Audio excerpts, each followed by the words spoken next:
Well, hello everyone, this is Lindsay. Welcome back to my channel. So today is a chatty work video. So in other words, I have something I want to discuss with all of you and chat about, but I don't think you just want to watch my hands or even just my face. So I thought I would work on my ephemera starting in the new year. I'm trying to get my stool set up the right way because I should have done that before I started. Apologize. Anyway, starting in the new year, I am really trying to organize my ephemera. I've talked about that in the last couple of videos, and I've got stuff to work on, and it's pretty self-explanatory, so I don't need to really say, oh, I'm cutting this out, or, you know, I'm putting this here or there. If you've been watching my videos, you know what I'm doing. So that's great, and you can just watch and maybe get inspired, but I want to chat about the marketplace. So that's kind of what's on my mind and my heart today. And so I wanted to talk to you guys about the goal and the purpose of the marketplace. So pardon me while I'm here, there, and everywhere organizing ephemera and dealing with that while I talk. But I've been getting comments, and they can be troubling if I don't look at it the right way. But I've been getting comments from people on how I need to run the marketplace. Pretty much anything I do, it doesn't matter what I try to do, how I try to set it up, there's always somebody, it seems, that, or multiple somebodies who are like, oh, this rubbed me the wrong way. The marketplace needs to be like this. The marketplace should be like that. You need to handle it this way. And that really troubles me and bothers me, because the marketplace was my creation and invention that I'm sharing with everybody. And yes, while we all own a small piece of the marketplace for sure, because it's a platform where our journals are shared throughout the world, I think that there's a little bit of confusion sometimes about what the marketplace is meant to be, the role it's meant to play in my channel and the crafting community. So I thought I would clear some of that up. There's pretty much two basic goals to the marketplace. Let me back up just a second. If you're new to my channel, the marketplace is an online consignment shop where I sell other people's journals. I usually do multiple journals a week, selling several, if not dozens of journals a week. I've sold over 1,000 journals in the past year. It's been such an exciting experience for sure. And it's just been such a wonderful experience that we've all had. But as it has continued, people have been not just giving me suggestions, but pretty much telling me how it needs to run. I'm all for suggestions. We need each other. And there have been a couple people who have given me suggestions that have been helpful.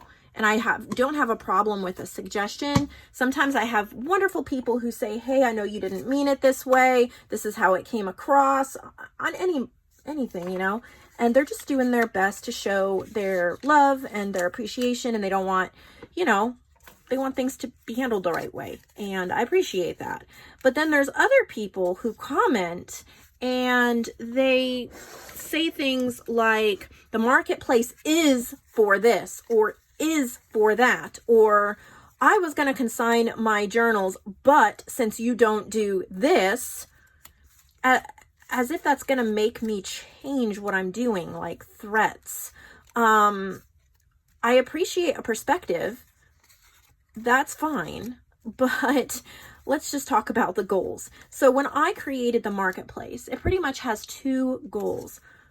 Goal one is to get journals into the hands of people. If we're creating journals and they're sitting around, what good does that do? I mean, yes, there's always good in creativity.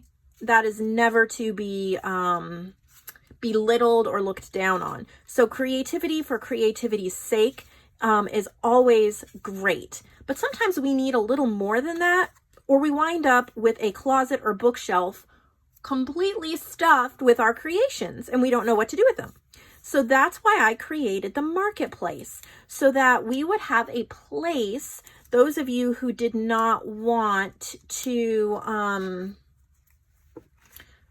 start an Etsy shop, create a YouTube following or an Instagram following or something like that, those of you who really didn't want to do that, that you just wanted to create, but you wanted your creations to get into the hands of people who would love and appreciate them.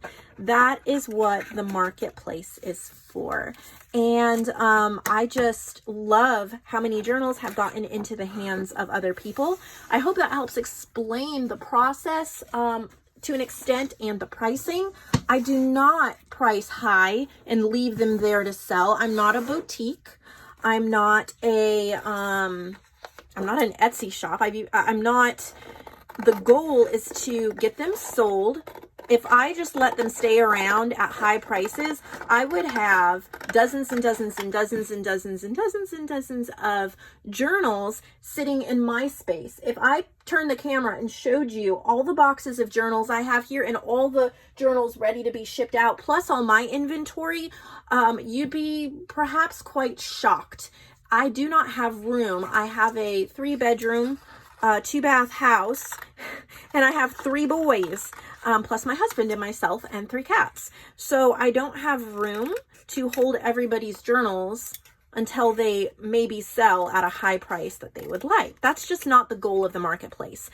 There's things you can do if you want a high price for your journal. You can create your own Etsy shop and your own following and set whatever price you want and hold on to your journal as long as you want. That's your choice, and it's a wonderful one if that's what you choose. I wish you all the luck in the world, and if I can answer any questions or help you at all with starting it up, I'd be more than happy to. This is not a you versus me scenario. This is a us.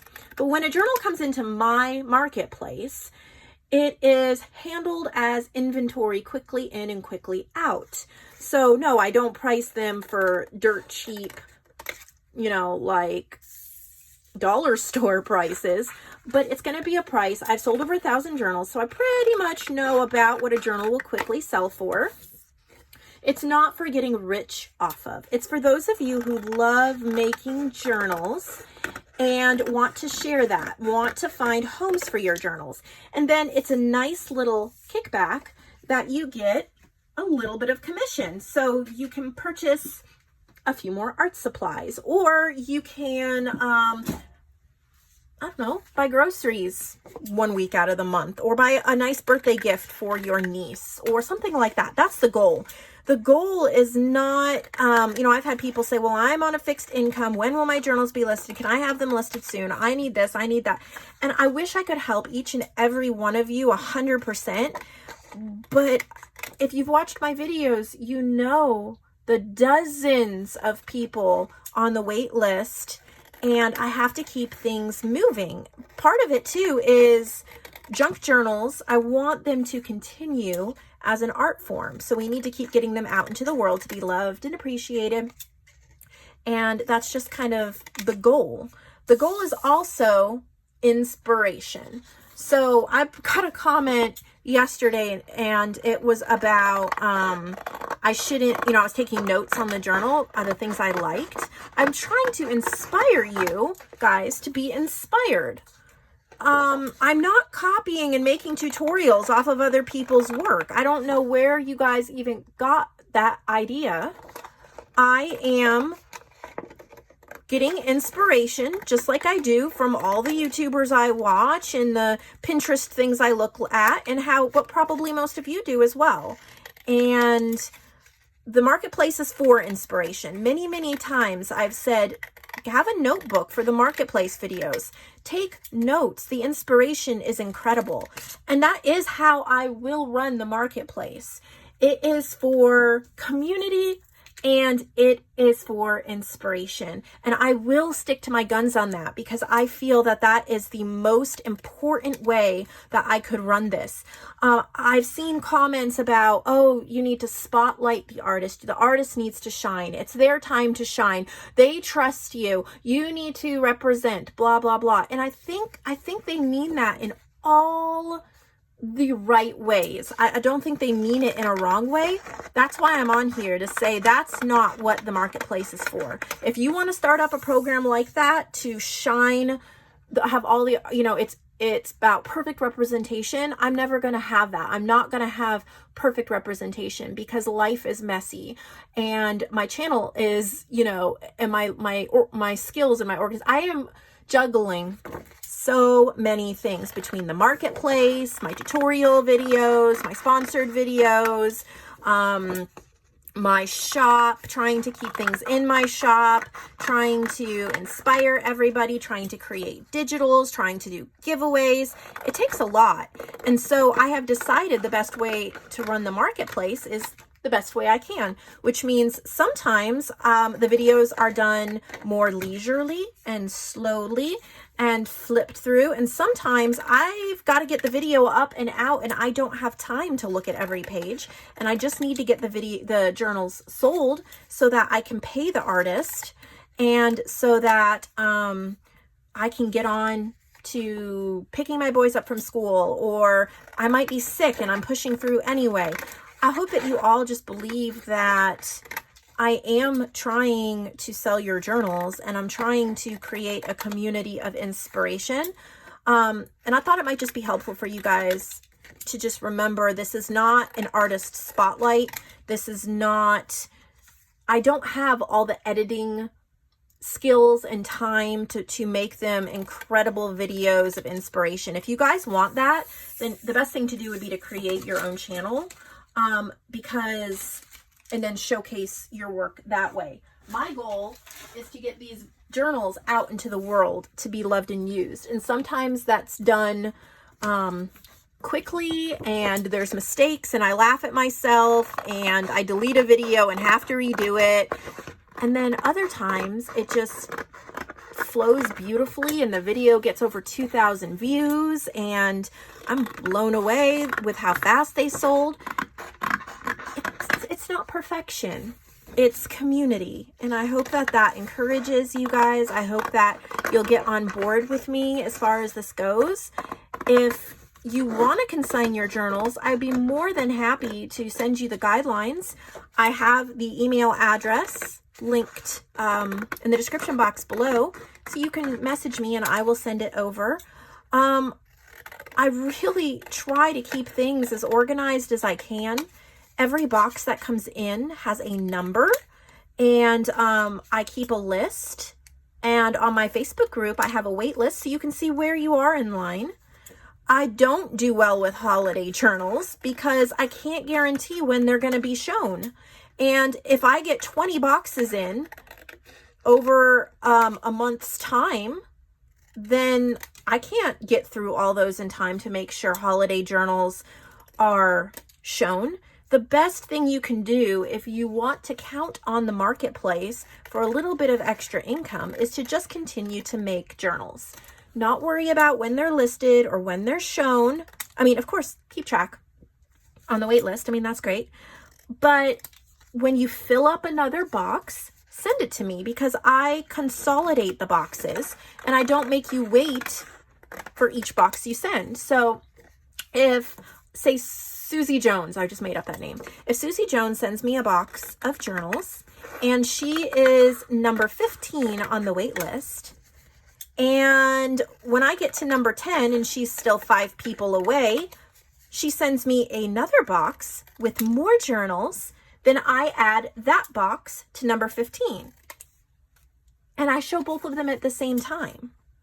So maybe instead of making $60 in commission for her journals, she makes $120 commission. Sometimes I get 3 or 4 boxes by one artist before I show it. That's great. We get a real fun time together going through the journals and all of that. So that's the best thing to do. I know the wait list is long, but I'm doing the best I can to get through them. Don't let that keep you from sending in journals, though, because the longer you wait, the more the marketplace just fills up with other people and you're not going to get shown. So you just want to get your place in line and then keep sending stuff, and I show it all together. So suggestions are always welcome, but sometimes the the comments of, I don't know. I don't really know how to explain it, but I just wanted all you guys to know that the goals of the marketplace are unique. They're not maybe what you would expect. And that's, you know, okay. So I hope that explained a few things. I hope that you will catch the vision of the marketplace. We're going to have challenges this next year too. I'm doing my best. Man, if I've sold 1,000 journals, I have paid thousands and thousands and thousands of dollars out to artists this year.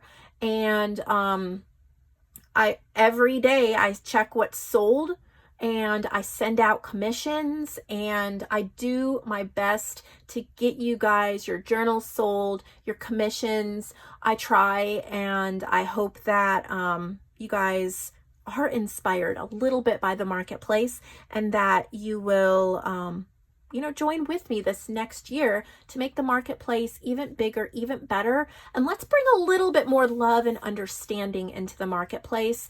Oh, I want to mention one more thing before I go, and that is comments about the journals. Another thing I've heard multiple times, and it's a balancing game, is that I've been told I should not say anything negative about the journals on the screen. I shouldn't say anything negative on the video, and that should be between me and the artist. Well, I understand that, but here's my viewpoint, and I hope you guys agree, or at least respect my view on this, even if you don't agree with me. If an artist is sending their work in, then by sending it in and knowing it is going to be filmed, to me, that is, they should understand I'm going to tell the truth about it. I'm not going to be mean. I'm not going to say horrible things if I don't like it. You know, I'm going to be 100% honest with you. There's times I flipped through journals that I did not like at all. I was like, what were they thinking when they made this journal? But yet, I tried to see the good. We're all different. We're going to like different things, and that's fine. But I'm not going to say those things on the... I'm going to represent it the best I can. I'm not going to say mean, terrible things. However, there are times when I need to point things out, because the marketplace is not all about the artist. If it was, it would be a very selfish, self-centered, egotistical community that I would want nothing to do with. I only want a community of love. I want a community of acceptance. I want a community where we can come together and not feel afraid to tell the truth in love. So much time in this community, it's like, oh, they said this, and the bullies sometimes make it so that the rest of us are afraid to say anything because somebody will take it the wrong way. And I don't want anything to do with a community like that. I want to foster and build a community that assumes the best about people, and that does the best that they possibly can to sometimes give constructive criticism. You have to be able to take a little bit of constructive criticism. And if you're going to send your journals in, and usually it's not the person that I'm showing the journals that gets upset, it's other people that get upset on behalf of the artist because they think I should not have pointed out that the signatures were falling out, or I shouldn't have pointed out that they were extremely uneven, or I shouldn't have pointed out something that I can't explain or understand, or something like that, and that I should not have done that, and it would make people not want to buy the journal. Yes, but then I'm also kind of lying if I don't say that. There's certain things that people expect to be told. They want to know things so that they can make the decision whether to buy it or not. If I manipulate people to the point that they cannot trust my assessment of a journal, what kind of character do I have? How do I have any kind of character? If we want to be the strong, independent women that we say we are, we have to have character. We have to have truth. We have to be kind yet firm. We have to tell the truth. And I will do that. No, I will not be mean. But if the signatures are not well made, it doesn't mean I think you're a terrible person. it means the signatures need to be sewn in a little tighter. Believe me, I have made plenty of junk journals, especially when I was starting out, with signatures that were pretty shady. And sometimes I don't know how they sold. And I've learned tips and tricks along the way, and I've gotten better. And I'm trying to share that with you guys. But I have to be honest, and it will affect the price. And I hope that nobody takes that personally, because I love each and every one of you, and I want you to make your best work and to get the best money out of it and to make it profitable. I really do. So I hope you believe me when I say that, and I hope you join with me in just fostering a better spirit of community, of remembering that just because we can be strong, independent women, it does not give us the license to treat other people like they're beneath us or like we're bullying them. We need to lift others up. Sometimes speaking the truth in love is not tearing people down. It's just stating a fact nicely. But when you just assume things about other people and you start saying, you need to do this and you need to do that, and how dare you do this, and how come you're doing that, and you just start tearing people down without much kindness, doesn't help anything. So let's foster a spirit of kindness in 2020, truth and love. Thank you so much for listening to this ramble of a video, and I hope that you will join me for another marketplace video coming up soon. And hopefully I can get one more out before Christmas. That would be great.